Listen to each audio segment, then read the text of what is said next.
All right. All right, good evening, everyone. I want to apologize. Hold on, my volume is super loud. Huh? You got it?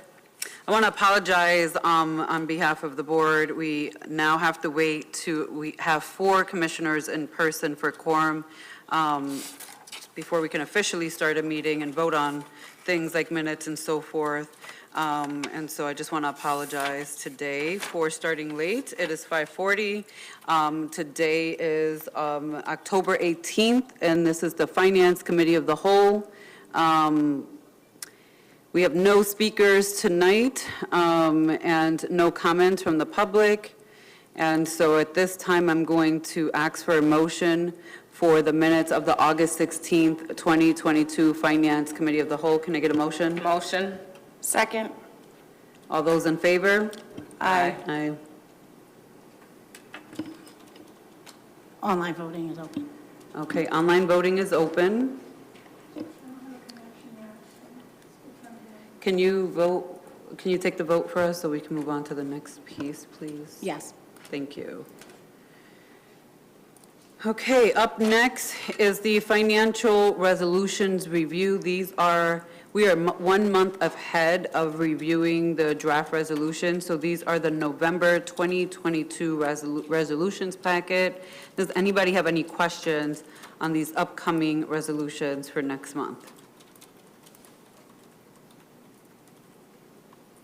If there are no questions, I'm going to move on to the next topic. Okay. Next up is our CFO, Sean. You're up. And we're going to go over the October 2022 financial report. And it's all combined. And Sean will talk about that as we move forward now.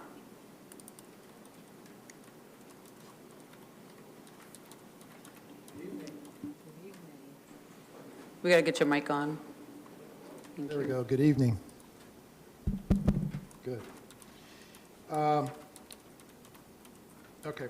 So in the packet, you have summary pages that summarizes all the documents that follow. And I'll just go through and I'll highlight a few items, starting with our cash balances. Our cash balances declined by $4 million in the month.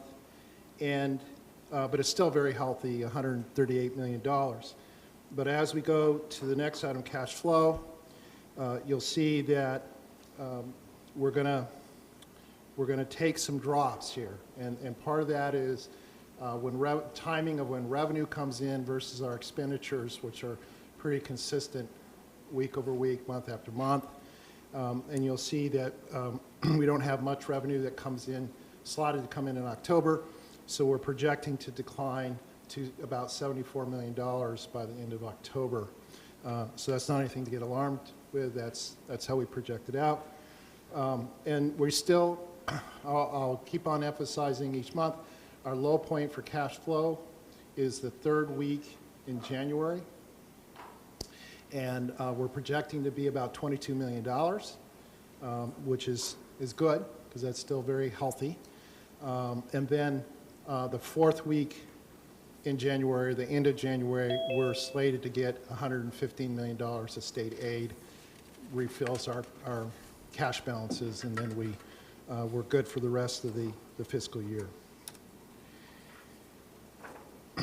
On the revenue side, we have a couple notes and a couple adjustments that we're starting to make to budget versus actual. One is Title I. So we adjusted there for additional resources, and we also rolled over some funds from the prior fiscal year. And we also have other grants that are noted here that we've received. And we're tracking fine on the revenue side.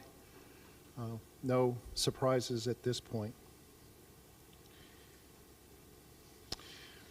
Moving on to the appropriations by function, and you'll see that in that statement we list out all the departments, all the areas, and you can see the budgets and the encumbrances and expenses to date and available funds. Things are tracking well in that area as well. And we have that by general fund as well as the special aid and food service fund. And the federal stimulus dollars as well. And talking, referring to the federal stimulus dollars, just to summarize again, the SRSA funds, we received about $87 million, and the ARPA funds, we've received allocated $197 million. And in the summary pages, you can see how we're tracking to date on each of those funds with the budgeted appropriation, encumbrances, expenditures, and what's available. What's available there, we're not projecting out, so we're incurring payroll cost. So, for example, with the SRSA funds, it shows available of $45 million. We don't encumber payroll, so we will have spent some of that, but there's still an amount to be allocated and dealt with, and we're addressing that as we go forward. Those funds expire a year from now, September 30th, 23. The ARPA funds expire September 30th, 24.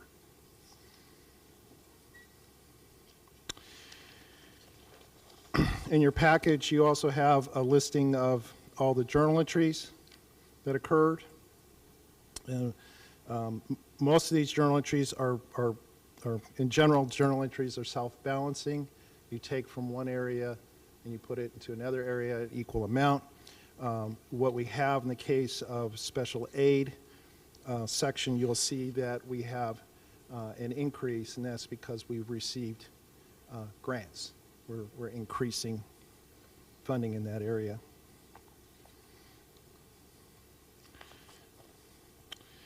Then we've got listing on capital projects. And the balances, you can see the balances there. We have local or cash funds of about $21 million. And we have bond funds remaining of $14 million at this point. And you can see in the backup is all the projects and all the allocations and the activity to date. We did make a change where we moved capital funds. We moved into miscellaneous improvement accounts for capital, $300,000, and that's to support additional small building projects that we're doing. And we took it from two other areas within the capital area.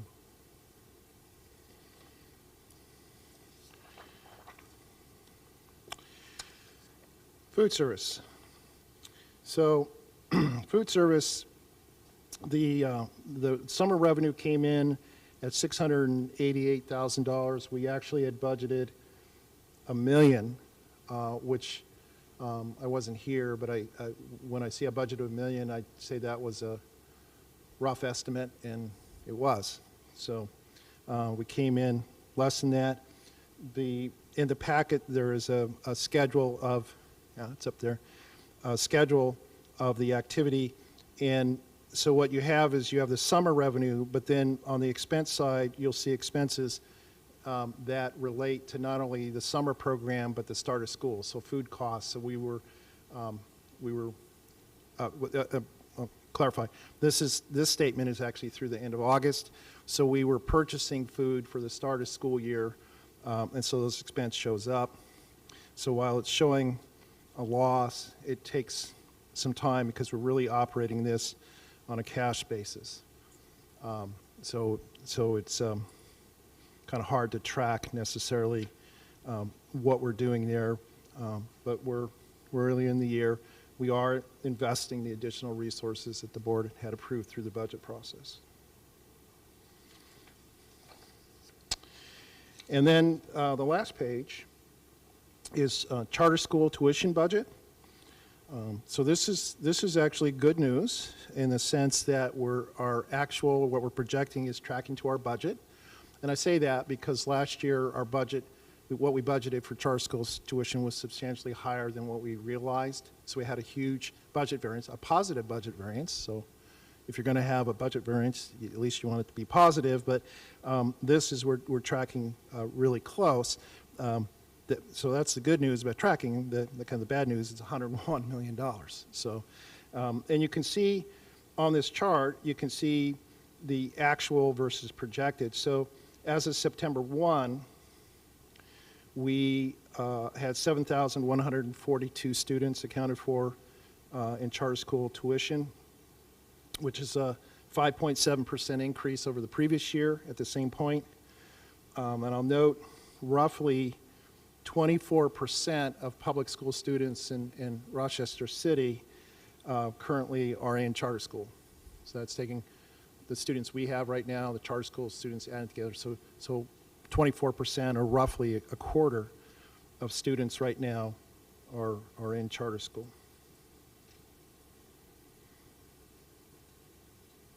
Questions?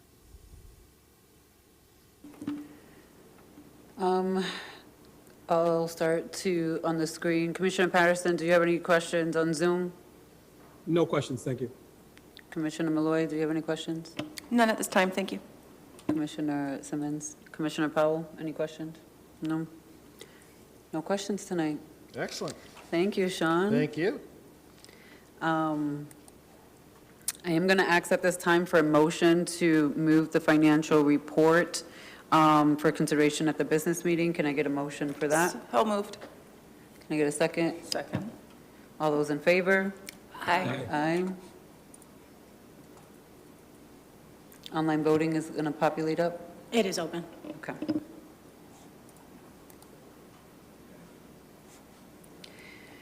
Okay, so we have a couple of things to discuss tonight, but before I do, I actually want to officially welcome Jaime Alicia, who is joining us tonight, and he is the new state fiscal appointed monitor. And this is his first meeting with us, the very first time.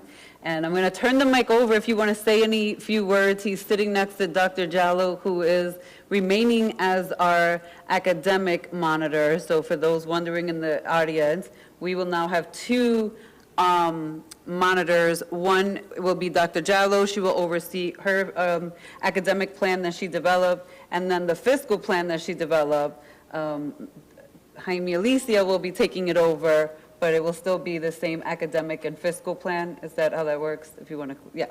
So I'm going to turn it over to you if you want to say a few words to our audience.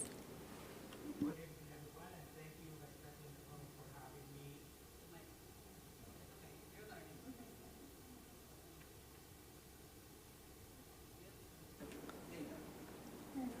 Thank you. Every day is a learning day, so it's good to be with the school district. My name is Jaime Alicea, and I'm honored to be here today. I want to say thank you to the board for allowing me to be here this afternoon. I want to say thank you to Dr. Peluso for giving me some of his time today, and also to the monitor for meeting with me yesterday. I'm looking forward to continue my career in the field of education, this time with the Rochester City School District. I'm going to be working with the superintendent, with the monitor, with the state education department to make sure that we work together so the students in the Rochester City School District could benefit from the work that we're going to do, and that we could together continue to provide quality educations to the students in the Rochester City School District. We know that there are great things happening in Rochester, and I'm looking forward to be part of that. And I want to say thank you to the people who are here that I have the opportunity to work with in the past in previous capacities. So looking forward to working with the board, with the superintendent, and with the monitor to benefit the students and the staff in the Rochester City School District. Thank you, and welcome again. And I think I said your last name incorrectly, so my apologies. I will get the hang of it, though, I promise. So a couple of things tonight for discussion. The first one being the budget calendar. And I just want to kind of go over quickly. I had a one-on-one meeting with myself, our board clerk, and our new CFO, Sean Farr. And he's been digging in and trying to understand the processes that have been historically in place, both externally, internally, this calendar, the budget process, and so forth. And at his recommendation, we're going to move some dates up. And the primary reason is, one, we don't want to repeat what happened last year with the calendar, with the confusion, running right up until deadlines, not meeting deadlines. So we don't want to repeat that. But two, the state legislation, the way that they wrote the budget aspect for the state monitor is that it has to be to the state monitor by a certain date. I believe that date is March 1st, which is the legislation that they wrote it for March 1st. And Dr. Jallo has always insisted that by the time it gets to her on March 1st, the board should have already seen it, reviewed it, given feedback. She doesn't want, and Dr. Jallo, you can speak to this if you want, but I know you don't want a budget that the board has not seen, approved, and digested and given feedback, because it makes no sense to give you a draft that we ourselves have not reviewed. So to help guide that, we are moving some dates up, which means that internally as well, folks are going to have to adjust to what they normally would follow in terms of a schedule. So all hands on deck to make sure that this happens, and I just want to put it out there.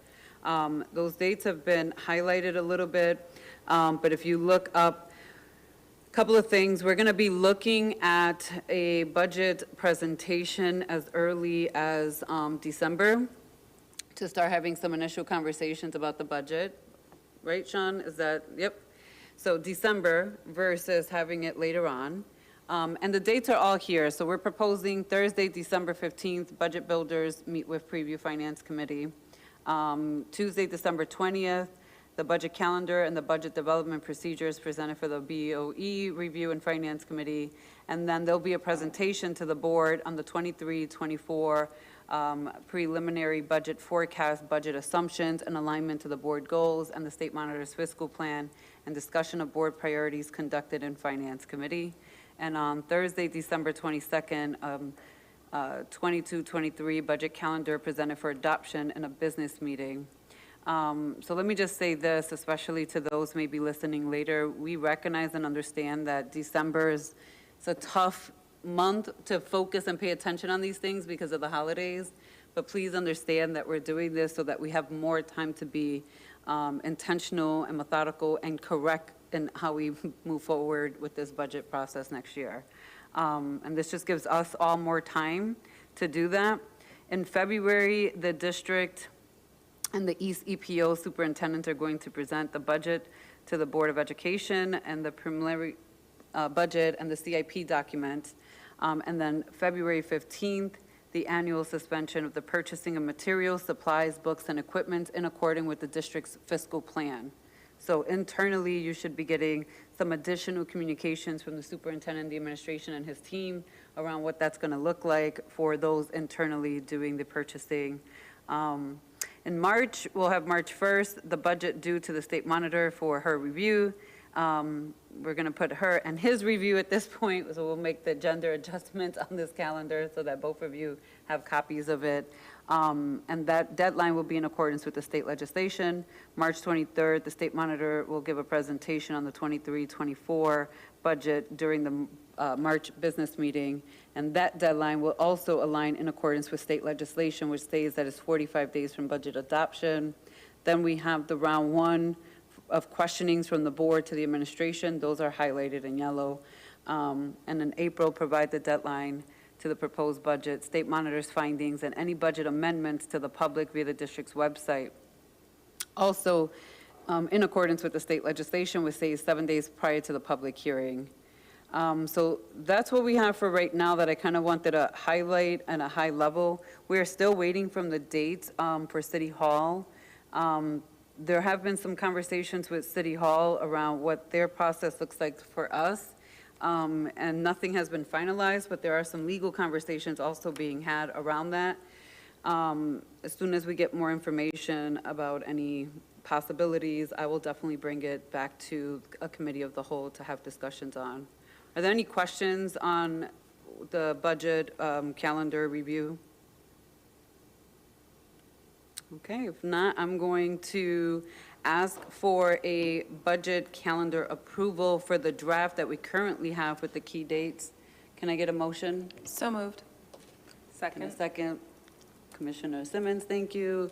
Motion by Commissioner Malloy. All those in favor? Aye. And Commissioner LeBron, just Oh. a quick reminder that for the discussion. Oh, yeah, sorry. Any discussion before we, any discussion? You have a question? Oh, okay. All those in favor? Aye. You doing online voting? I'm going to take the vote manually. Okay. Okay, and then up next, we are doing a fiscal plan update with a presentation by Dr. Jallo. And I am going to turn it over to you now, Dr. Jallo? Okay.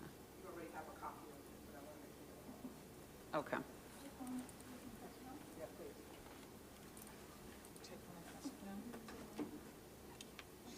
Okay. That's a different one? No, same thing. Oh, okay.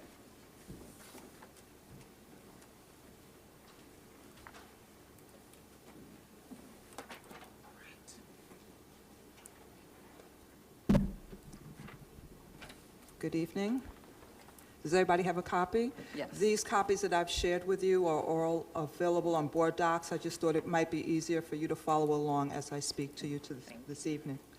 Good evening to everyone. As mandated by the state and by legislation, you can go to the first slide. I am here to present to you the updates for the 22-23 school year. This is very familiar to you.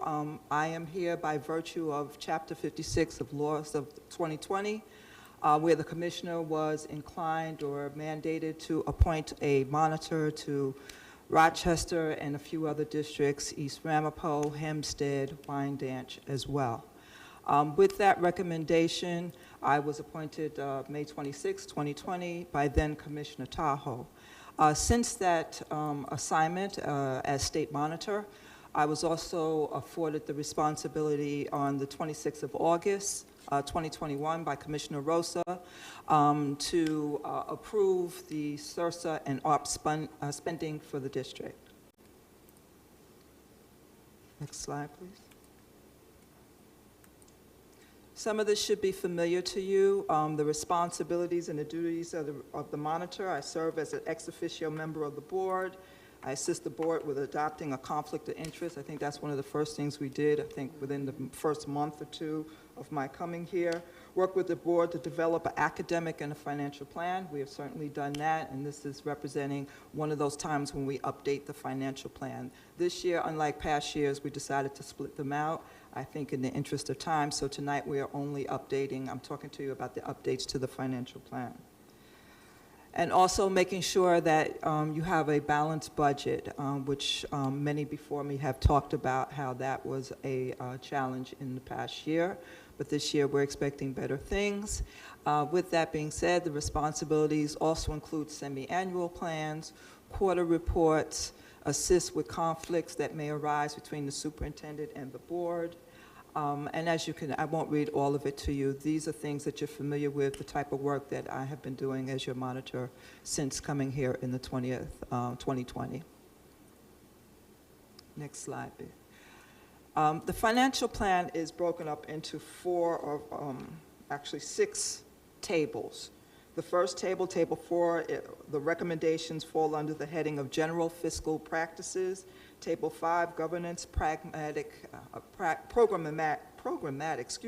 Decision-Making, Legal and Financial Audits, Budget Development, Organizational Structures and Internal Efficiencies, and Transportation. Those are the main tables making up your financial plan, and the recommendations are organized according to those tables.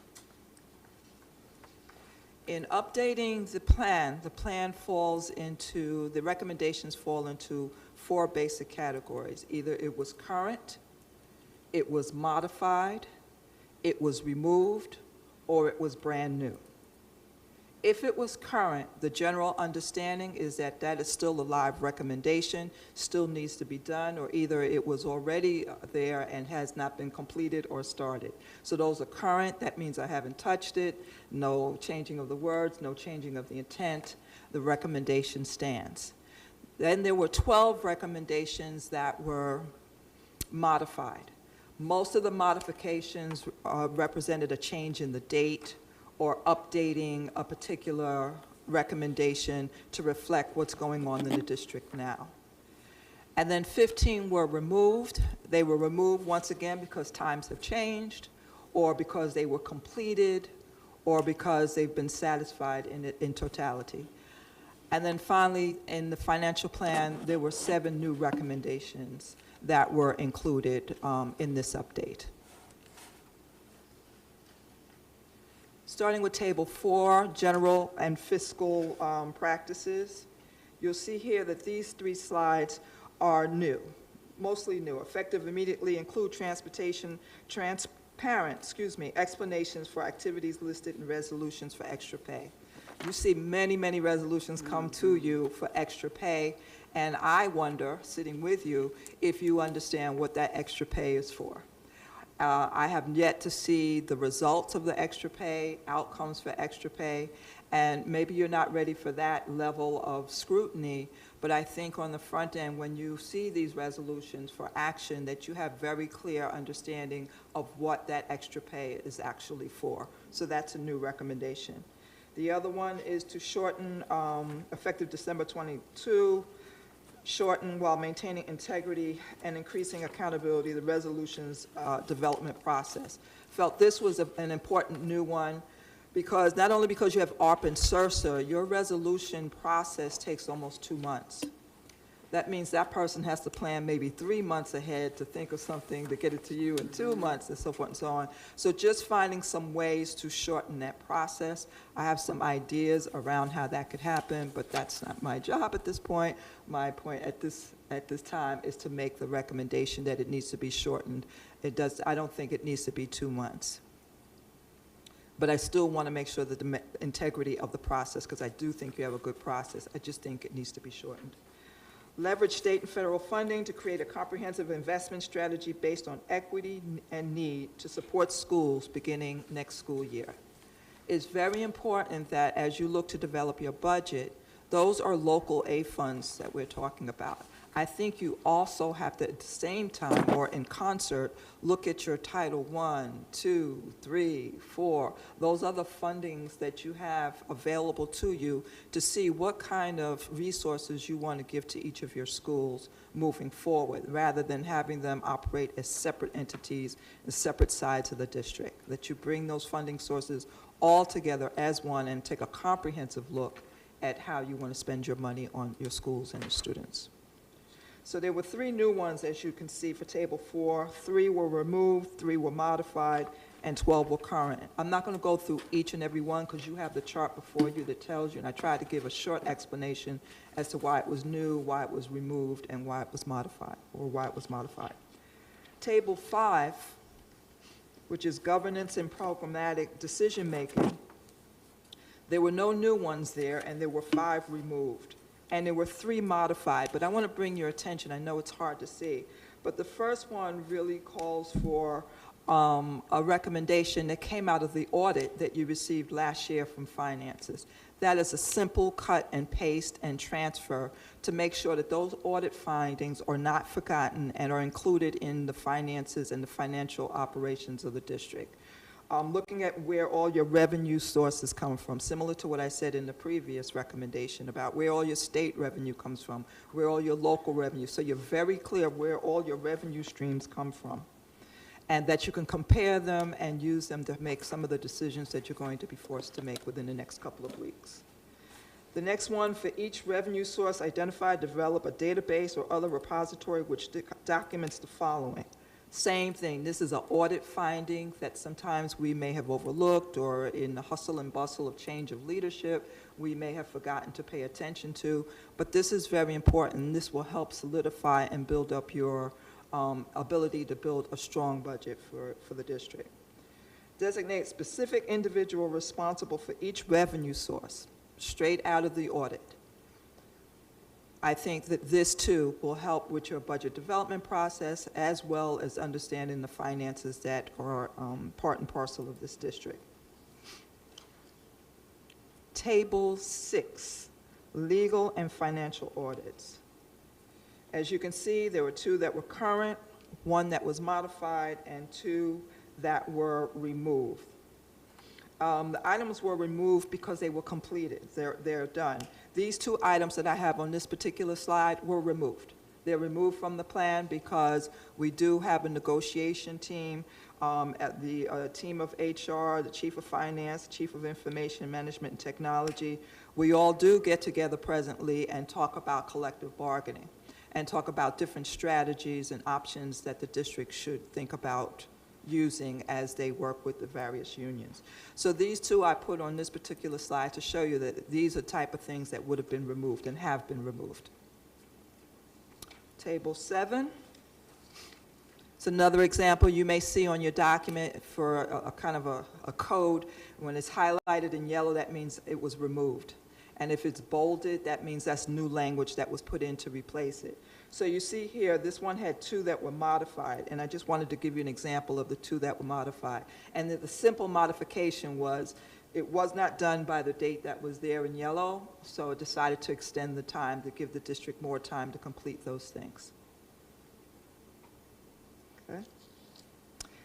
I want to make sure that you make a note of participatory budgeting, because that's going to be a very important part of the work that you're going to start doing. Hopefully you've started to do it already, but in preparation for the next school year. So somehow that needs to be, if you are to keep this recommendation, and I'm suggesting strongly that you do, that this recommendation goes into effect almost immediately, and that you start to align your resources to make sure that this becomes a reality and this recommendation can be met. Table 8, organizational structures and internal efficiencies.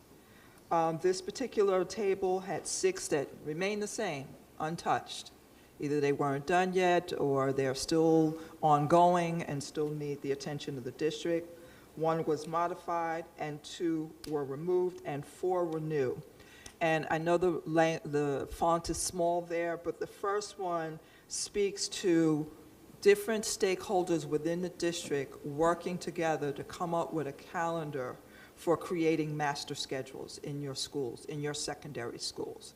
So that's not just the registrar, that's not just the counselor, that's the teachers, that's the HR department, that's the T&L department, to make sure we're all on the same path using the same calendar to make sure that each department independently can get the work done that they need to get done, but also ultimately get master schedules in the hands of children and their families, hopefully before they leave for the school year, but certainly, well, I'm going to change that, not hopefully. They should have it in their hands before the end of the school year. There should be some minor tweaks during the summer, but this essentially, all that language is what that is saying, is that everybody should work together to make sure that master schedules are done accurately and in a timely fashion for our students. This particular recommendation has similar recommendations for summer school planning and has a similar recommendation for report cards.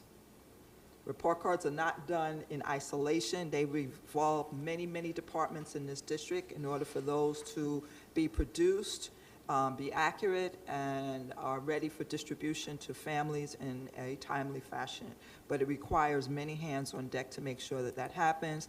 It requires organization and collaboration and timelines, and most importantly, all of these recommendations will depend upon accountability, holding ourselves accountable and holding each other accountable. Otherwise, it really doesn't matter, to be honest. And then the other new one here are the Kpis, and I'm sorry for the acronym. Kpis, or, and I knew I would forget off the top. Key performance Key indicators. Performance indicators, yes, sorry. And I'm really happy about this one, because when I first came here, one of the things I wanted to make sure that the district became very, very familiar with is the Council of Great City Schools. And the Council of Great City Schools has done a lot of work in this area of finance, operations, structures, transportation, food service, all the areas where we struggle, so to speak. They already have KPIs, and they already have documentation and data across other urban districts that use these same KPIs. So not only can we measure how well we're doing, we can measure how well we're doing against other urban districts with similar circumstances. So I'm glad to see that this is here. The reason why this is new is because I think that to only look at it once a year is not enough. To at least have the district come to you and share with you how well your transportation, your security, your operations, and et cetera, are doing on a semi-annual basis so that you have an understanding. And although, this is finance, how well all these recommendations work will have a direct impact on how well we can be successful in academics. So tonight is just the finance. That is, I have one more table here, and that's transportation. Nothing new here, 1 removed and 2 modified. You see the modification on the managed choice. I thought that would resonate with you. That one is a date change. And effective immediately, the district should initiate the following: a review of services and accommodations written on IEPs, particularly the need for transportation. So although that's placed under transportation because we know that we have a challenge with the numerous number of IEPs with transportation placed on them. So I'm not asking for any child to be denied transportation if they are eligible, but I am asking that the district pay more attention to analyzing and looking at how these things are developed and what are on these IEPs, because it has a direct impact on transportation, which has a direct impact on expenses, which has a direct impact on your budget. All right, so that's why this one is here, and I think it's worthy of inclusion as an update to the plan. So this represents the tables in the finance plan. These are the updates that I'm recommending. I have had a meeting with the superintendent to go over these. What you are hearing tonight and what you have in those documents before you represent collaboration between myself and the superintendent.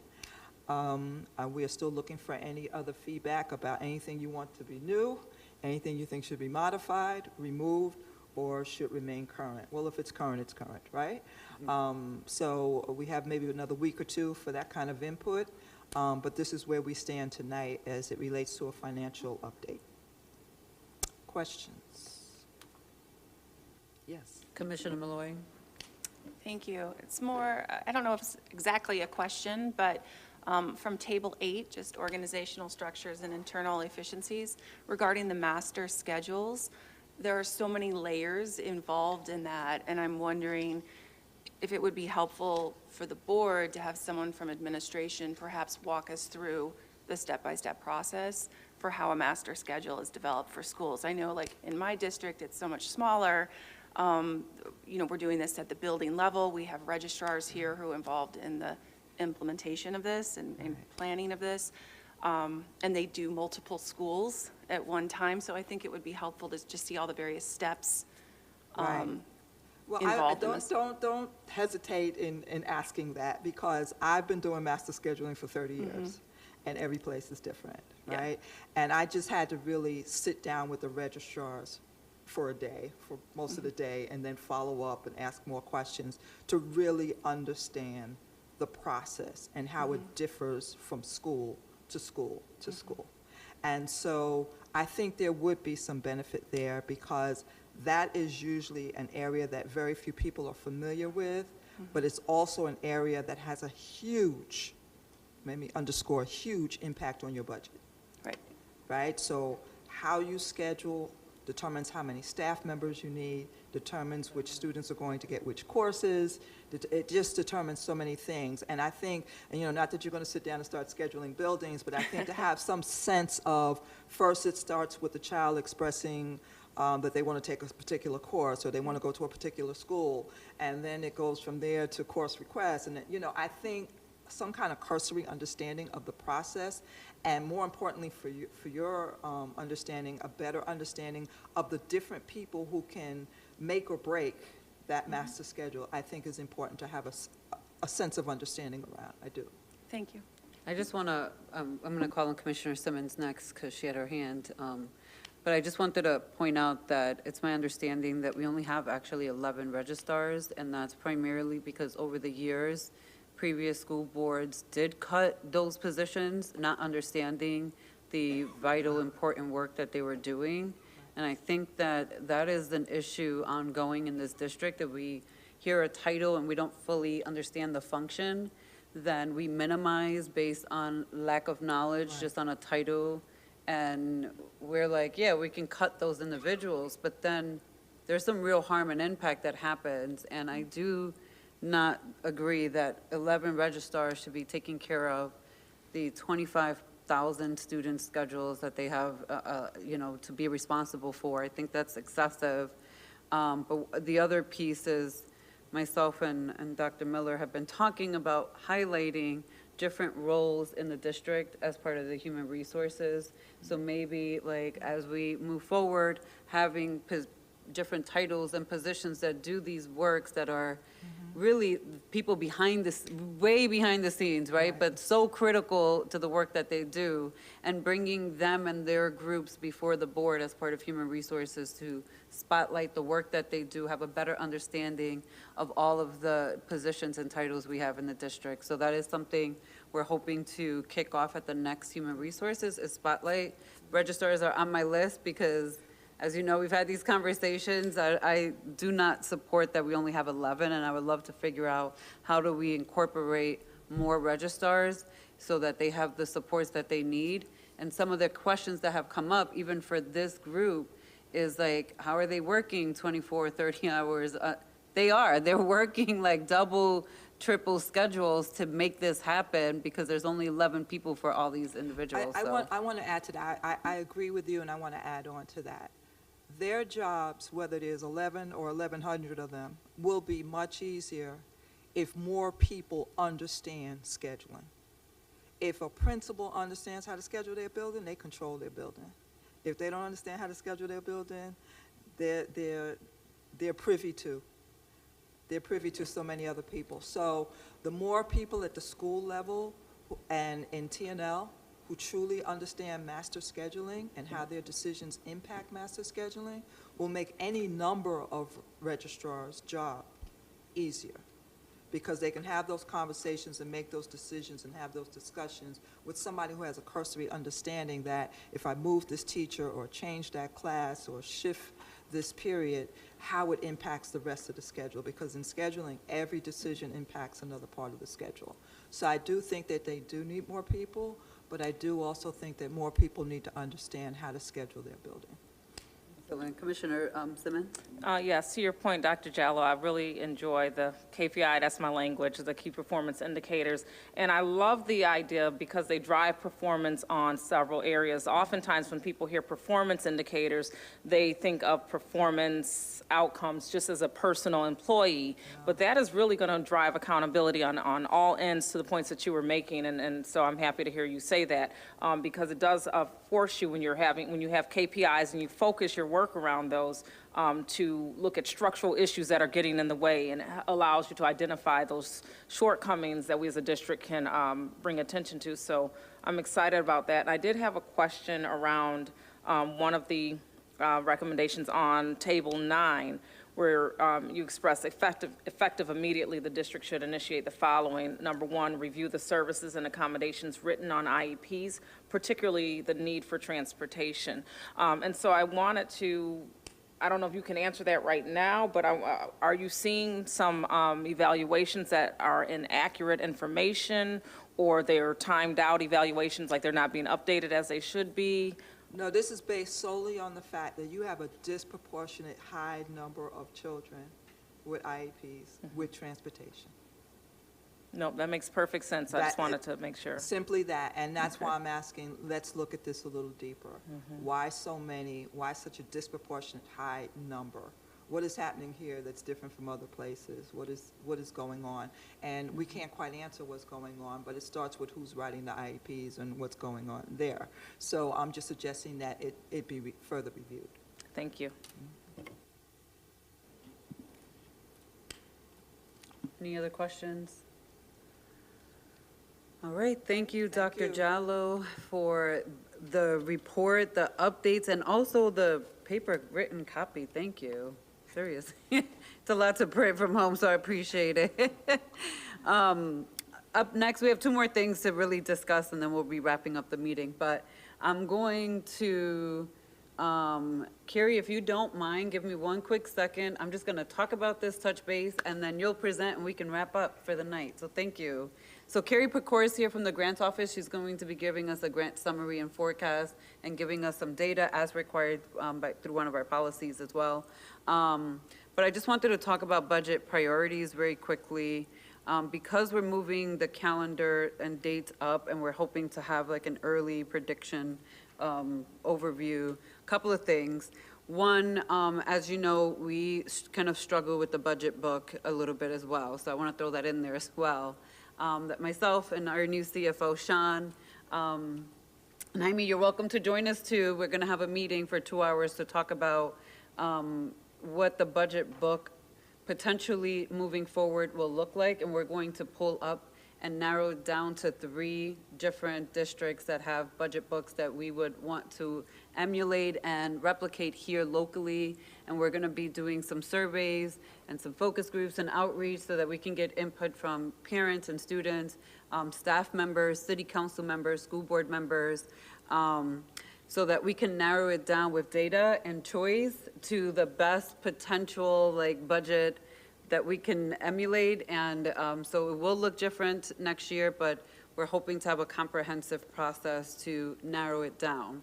With that though, we want to give our CFO and our interim superintendent, Dr. Peluso, what the board priorities will be for the budget. For example, last year, even though it was a divided and split vote, I can say wholeheartedly that collectively we supported food services getting an increase as a board priority for the budget. And there are 2 areas that I will be presenting, but we are going to be meeting with you all in groups of 2, 2, and 2. I'll be attending as many as possible. Jaime, you're welcome to attend those, and I'll make sure that our staff get you the dates and times for those. They'll be on Zoom. To collect your feedback, because we're hoping in the first week of November to do a work session to talk about all the feedback and recommendations and narrow down our board budget priorities. I do want to put out 2, Dr. Jallo just referenced, one of them being participatory budgeting. We do have the tool, and unfortunately, we're not able to implement it, so I appreciate the extension, because we got the tool, and then we didn't get to implement it with fidelity and actually implementing it the way we envisioned. But we are hoping to use participatory budgeting for the 23-24 budget year. But there's some decisions that the board will need to make about what that looks like and how much would potentially even be up for community input and community voting. But there are other things that you can use budget participatory budgeting for decision-making as well. So we'll be exploring and looking at those things as we move forward. And then the second piece, I just have to bring this up now because I think it will be more extensive, and I've had conversations with the superintendent, our chief human resource officer, our CFO, and it's this concept of pay equity. So for example, in the past, the district has increased starting salaries for all different workers. But when we did that, we never equitably made everyone whole to where they would be. So what we now have is some really large inequities in some of our collective bargaining units unintentionally. Commissioner Adams, who's not here tonight because he's at a conference with President Elliott, has mentioned this before, right, in terms of wanting to get our centuries more money. And the issue is not necessarily the starting. What happened is when we've increased the starting pay, we never did anything to make other employees who have been here, who have been loyal to this district, whole. And so unfortunately, when you talk to folks, what you'll find is that you have, for example, a new para starting at $15 an hour, and you have another para who's been here 15, 20 years, and they're making 17. So that is pay inequity. And so what we're looking to do is evaluate every single employee, evaluate when there were increases. And we know that we voted on making everybody a starting pay at 15 for all collective bargaining units minimally. So I want to put that out there because I would love that to be a board priority for the budget, to make our employees whole, especially those who have been here for a decade, 2 decades, 3 decades, giving their all and not having equitable pay. And I don't know if it's fully possible, let me just throw it out, but that we can commit to a plan to address it, to review it, and even if it takes us 2 to 3 years to make everybody whole, that we commit to making everybody whole.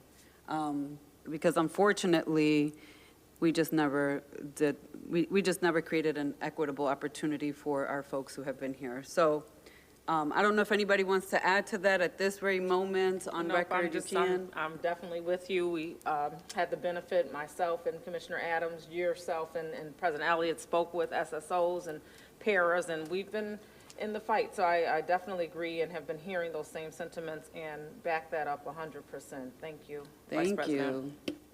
Commissioner Malloy, did you want to say something? Nope, I'm all Okay. set, thank you. Commissioner Patterson? Nope, I'm all set. Commissioner Powell? Okay. All right, so with that, I'm going to turn it over to Carrie Pecor. Thank you so much for being flexible, who's going to be presenting grants today. The summary and the forecast for 2022-23. And we have no executive session tonight either, so I just want to put that out there.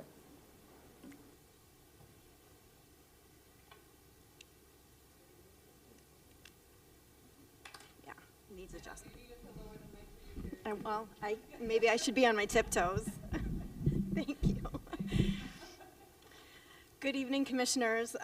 My name is Carrie Pecor. I'm the Executive Director of the Office of Grants and Program Accountability, and I am here tonight in service of Policy 6256, which requires an annual report in October of each year that summarizes the grant activity in the prior year and then forecasts grant activity for the upcoming year. Next slide, please.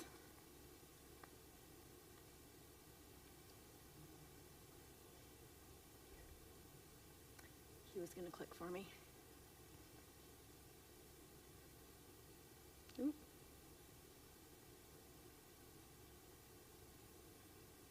Okay, thanks, Tom. So this slide just kind of showcases our 20 to 23 priorities, and the work of grants across the district really uplifts all priority areas, but tonight's presentation in particular will be focused on uplifting the fostering dynamic leadership, bullet 1, which is to manage school and district resources effectively. Sorry, it just keeps not advancing. Do you want me to click? No, it's not about that. Oh, okay.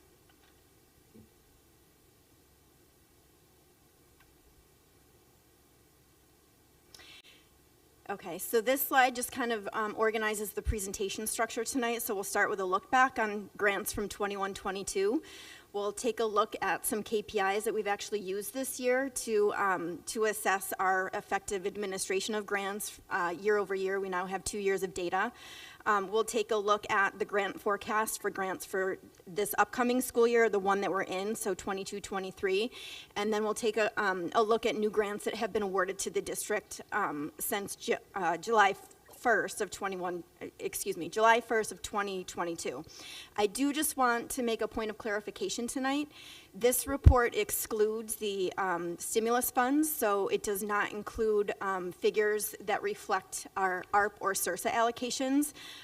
Those two grants are considered anomalies, and we really wanted to make sure that we had an ability to kind of measure our progress year over year, not taking into consideration two kind of unusual grants that were afforded to us under unusual circumstances. So this is our revenue summary of our budget from 21-22. So you can see from this slide that grants comprised 12% of the district's adopted budget last year, which is on par with the national average across the nation pertaining to the percentage of any district's budget that is comprised of grant funds. So during the 21-22 school year, the district ran a total of 71 grants, and the makeup of that grant portfolio included 30 entitlement grants, 25 competitive grants, 6 recurring grants, 8 partnership grants, and then 2 donations that were set up as grants. So in our district, when we receive a donation that includes funding for FTEs or funding associated with specific reporting requirements, we set them up in our financial system as grants. This slide depicts kind of where we are in terms of effective administration of grants, both programmatically and fiscally. So we use a process called the Project Lifecycle Portfolio System to administer grants in our district. And part of what that does is allow us an ability to provide each grant with an implementation plan and then assess the progress of the programmatic implementation of the grant as well as the spend down. So just to kind of deconstruct the different colors that you see on this slide, grants that were reviewed and then were considered to fall into the green category are grants that fully met their programmatic goals and also had spend down rates of 85% or higher. Grants that fell in the yellow category adequately met programmatic goals but had spend down rates of between 50% and 84%. Grants that fell in the red did not meet programmatic goals and typically tended to have spend down rates which were below 50%. There is a little bit of a nuance for 2 of those grants. And then we identified 19 grants to be kind of depicted in blue. They included those partnership grants that I spoke of in the previous slide. So partnership grants are grants for which we are not the lead applicant, but we received goods or services from an entity that has pursued a grant as the lead applicant and identified us as a partner that they would like to kind of provide goods or services to. And then also considered within the blue grants were 11 grants that continue to have funding periods that kind of overlapped last year into this year, so they're not ended, they haven't ended yet, so we will report on those in future reports. So just of particular note, kind of again looking year over year for this slide, last year when I provided this presentation to you all, we had 10 grants that were considered in the red. This year we have 3. I think one of the factors that helped us throughout the past year is some of the lifts that resulted from the COVID pandemic kind of improving. So we saw some supply chain issues lift a little bit, and we were able to provide more supplemental programs to students last year than we were in 2021. The grants that were identified as in the red, they had an initial total dollar value of about $2 million, and then of that $2 million, about $1 million was left on the table. So that was one of the factors that kind of denoted them to be in the red. One of them had attendance requirements that we were unable to meet, and as a result, we had to lower the allocation that we were awarded. And then 2 of them were awarded to departments that have other grant funds accessible. So 2 of those 3 grants are a little bit nuanced because they allow for carryover. So while we identified them as in the red because we didn't spend them down last year, the unspent portions of those grants were able to carry over into this year 100%. And in both of those cases, those departments accessed grant funds first that had firm deadlines for grant administration and did not allow for carryover. So while those 2 grants for those departments did have kind of lower spend down, it's not a total penalty because we are able to carry over 100% of what was left on the table last year. So these are 2 of the grant administration KPIs that we've identified to assess the effectiveness of our grant administration in this district. So the first KPI that we're focusing on is the percentage of grant funds that comprise the district's total budget. So you can see we're hovering right around the national average, which is between about 11% and 13%. So 2021, 13% of our overall budget was derived from grant funds, and then in 21-22, 12% was. The second KPI that we've identified really kind of focuses on spend down and allows us an ability to kind of monitor our improvement in spending our grant funds. So this KPI calculates the dollars of grant revenue that are returned per $100,000 of award.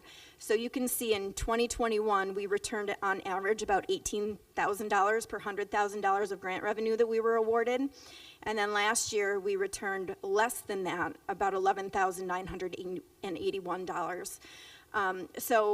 Kind of, again, these were taken from the Council of Great City Schools, which Dr. Jallo had also kind of mentioned as a way for us to measure our progress in this district. So compared with our peers across the nation, we do fall into the lower quartile in terms of effective spend down, but you can see from these figures that we're kind of headed in the right direction. We've improved, that's about a 34% improvement in spending down our grant funds from last year, so we're trending in the right direction. So kind of 3 systems that we've put into place to promote continuous improvement in our administration of grants are tiered systems of support and monitoring. So again, I spoke a little about that project implementation lifecycle. Our department, the Office of Grants and Program Accountability, was built to provide support to our project leads, who are the programmatic leads kind of administering the grant programs. Something that we're going to take a focus on this year is kind of reassessing that cycle so that we can focus on continuing to make progress with that second KPI, which is the dollars returned per $100,000. We've also, as has been discussed in prior areas and presentations throughout the past year, we've been rebuilding our research and evaluation department, and we have utilized that department on various occasions this year to help us with some of our quarterly reporting associated with both the title grants and ARP and SIRSA to determine which programs that are funded within those grants are worthwhile, showing impact, and then should be continued to be funded within the grants. And then finally, we've made some internal process adjustments to see how we can support our peers in navigating our district's internal processes that are required to access grant funds. So the contracting process is one that we've found that across the district, some colleagues struggle to implement with fidelity. So what we've done is we've earmarked a couple point people within the Office of Grants and Program Accountability that work with the project leads on developing those contract request forms and gathering all the information that's needed from vendors in order to put forward contract requests and executive summaries that don't need a ton of revisions. We've also identified a system where within the approval queue for contracts, it's reviewed on a weekly basis, and then there is kind of a nudge of colleagues who may have contracts pending in their queue to kind of make sure that we're reminding people to go and review the documents so that we can continue things moving forward through that process. Okay, so now kind of flipping into this year. So this is our revenue overview for 22-23. So as you can see, grants in this budget year are in this year's adopted budget comprise about 13% of our overall budget. So again, we're still on par with our peers. We currently have 79 grants within our grant portfolio for this year, and this is inclusive of the grants that have been awarded since July 1. So then kind of the breakdown of those 79 grants there are 34 entitlement grants, 27 competitive grants, 11 partnership grants, 5 recurring grants, and then 2 donations as grants. And then this slide and the next slide just show a snip of the database that you'll be sent that kind of provides a summary of information of the new grants that were awarded to the district in Q1. And I just wanted to kind of make note here. You'll see a couple priorities that we've heard kind of voiced from the community and stakeholders in the past year that have been focused on in our grant pursuit. So one of those being students' mental health and social emotional needs, and another one being our ability to provide increased quality and food service to kids. So that concludes my report for tonight. I'm happy to take any questions. Commissioner Simmons? I'm so excited. I really enjoyed this presentation. I do have a question about the database or the new grants, the last slide that you showed, basically. Sure. Is that going to be public-facing? That has historically just been sent via email to the commissioners on a quarterly basis. So that was part of that 6256 policy is every quarter, I'll send out the database and, provide an executive summary of everything that has been So, awarded in yeah, that maybe quarter. further discussion, but the layout is just it's just so attractive and digestible that I think on some level it would be so nice for folks to be able to take a look, and it just lays out very nicely where the dollars have been allocated and how, and so that is something I'm interested in. But I've truly enjoyed this presentation. It's very thorough. Thank you. Thank you. Carrie, does anybody else have any questions? Commissioner Malloy? Thank you. Thanks so much for your presentation, and kudos to you and your team for the trend in the right direction. Thank you. Going back to slide 5, just the programming and fiscal progress. A question about those in red. So do you anticipate that we will meet those goals for the coming year? And what happens if we don't with those particular grants? Right, so one of those 3 grants actually had an end date of 6/30/2022. So those were funds that unfortunately we had to return to. It was a NYSED-based grant, so we ended up having to return those funds to NYSED. The other 2, I think with the influx of funds from ARP and SRSA, we've, it's been, a windfall positively of revenue being afforded to the district, but it's also kind of created some nuance in our typical spend year over year.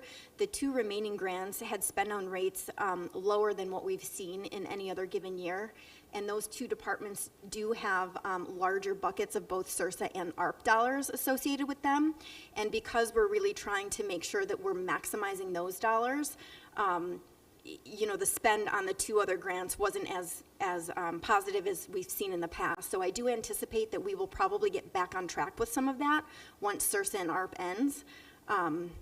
But, we have a couple years to go still. Great, thank you. Thanks. For you, Carrie.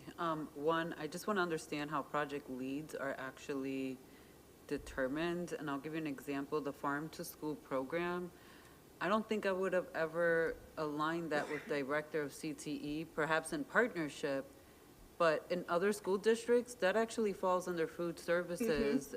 Why would it fall under the Director of CTE and not food services in our district? And I'm familiar with it because I work with Mike at Common Ground, and he does the Food Policy Council, and I hear about food stuff all day, every day from Mike.